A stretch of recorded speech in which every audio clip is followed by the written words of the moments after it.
Recently I reviewed the ENGWE M20. This is the P26 model. As the name suggests, it does have 26-inch sized rims.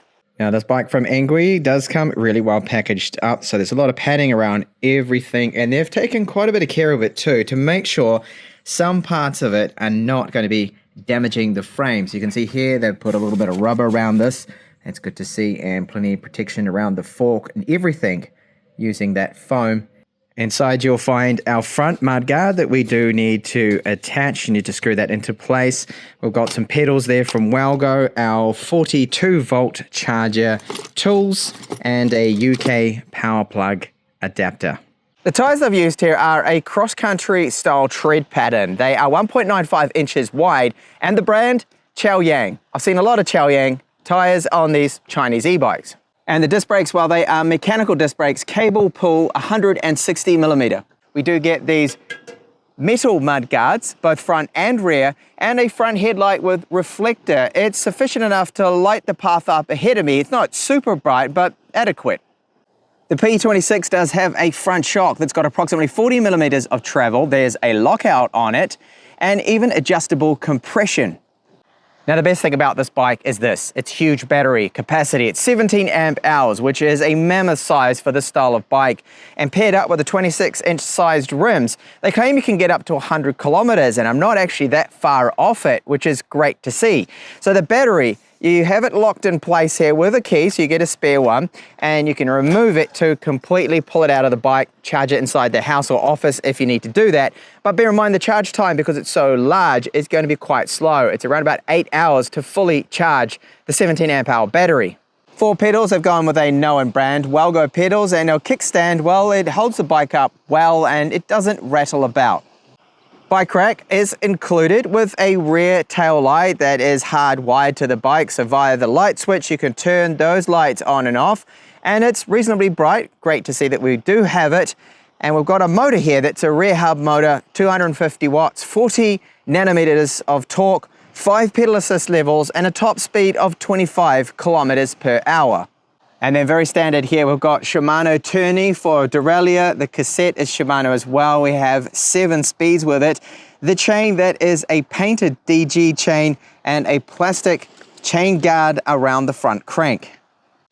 So the seat is reasonably comfortable, covered with this fake synthetic style leather to it. We have a quick release here, and it is able to drop down really nice and low for your short riders out there.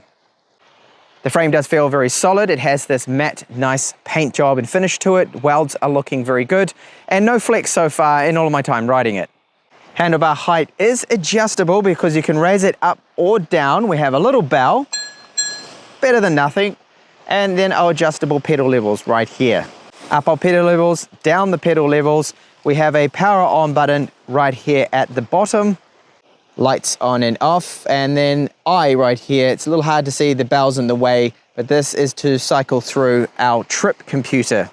Now the hand grips here are the cheap style ones that I see a lot of. They do spin about a little bit, so they are not lock grips. I would probably end up swapping these out myself for something better.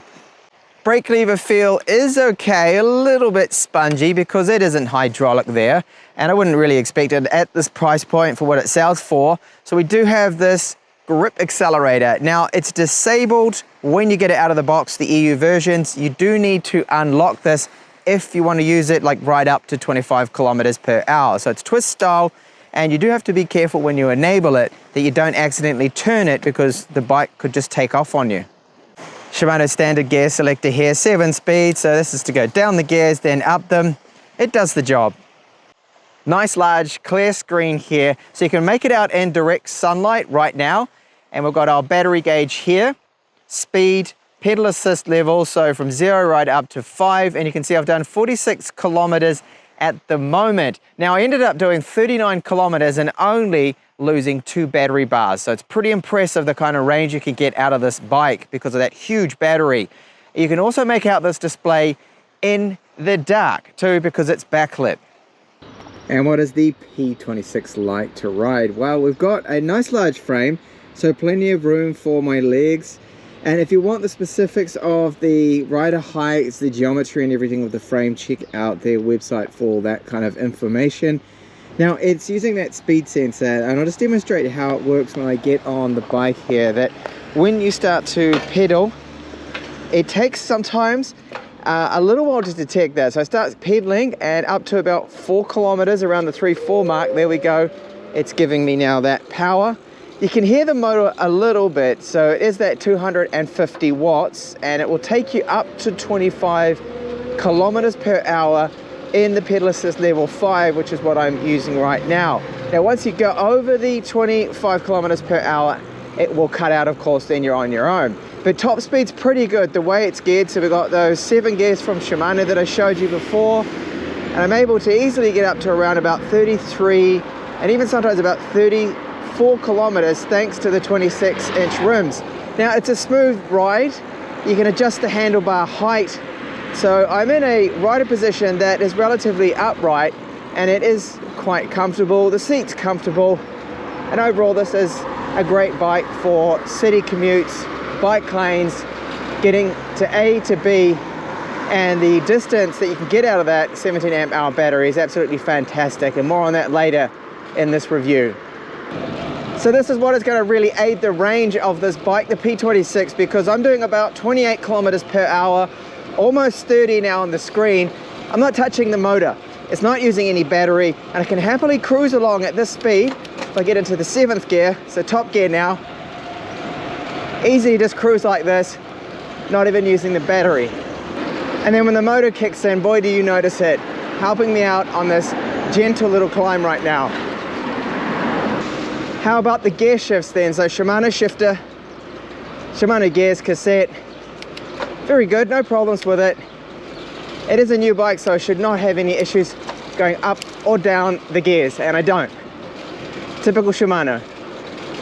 Now I've got that shock at the front, it's better than nothing, so I'll go over this bump here. I won't lift up that front wheel, and that was just to demonstrate that it does make a little bit of noise. There's a bit of a clunk to it, and it's just a minor complaint from me. And here I go, approaching my climb test spot. I wanted to point out too, another thing, that there's a little bit of rattle coming from the rear mudguard. Now I've tightened up all the screws, it just seems to be there, I can't really get rid of it. So we have a 250 watt rear hub motor, and how's it handling this? So I've gone into the 4th gear now, and it's climbing okay. This is where it gets steeper, and I can feel it a bit. I'm having to put a little bit more effort in. Not too bad though, down to 15 kilometers per hour. The climbing performance I would rate here as average. It's pretty good actually for a 250 watt motor, and I've got even lower gears. So I'll go down into the 1st gear, and this is now quite easy. You can hear that motor, of course. And then braking, so I've done already 45 kilometers, and the brakes to me still feel like they need a little bit more bedding in. So from this point onwards, emergency brake, we made it to the 2nd post here. So that's not the best braking performance I have seen. It's okay, but as I just said, I think I need to bed these brakes in even more. They don't really have a huge amount of bite, the pads. For mechanical disc brakes, they are okay. You can see I can stop safely. I just wish my braking distances were a tad shorter, that's all. And then there is just moped mode. If you did unlock the twist accelerator, well, you don't even need to pedal. I'll demonstrate it now that I just need to turn it, and away I go. So I'm not going to pedal at all, and we'll see how it does perform. So up to 12 kilometers, let's check for no cars. And then it's going to handle this little climb here. And eventually I will get up to 25 kilometers per hour just using this without pedaling at all. Their claim on the range, just using the moped mode, so electric only, no pedaling, is up to 60 kilometers. So that's quite a lot because of the 17 amp hour battery. So here I am at about 25 kilometers per hour now, just cruising along, zero effort.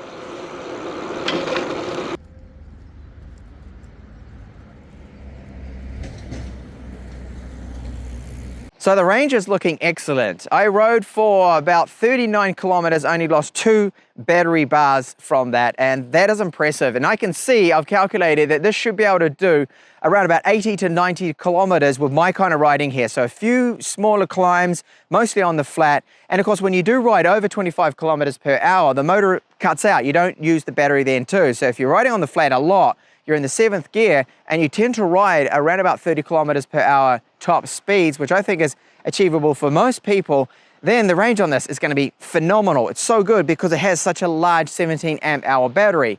Now, ENGWE claims that it's good for 800 cycles, so that's a little bit more than what we typically see, but they don't list anywhere what brand of cells they're using. I believe they could be Samsung, but don't quote me on that.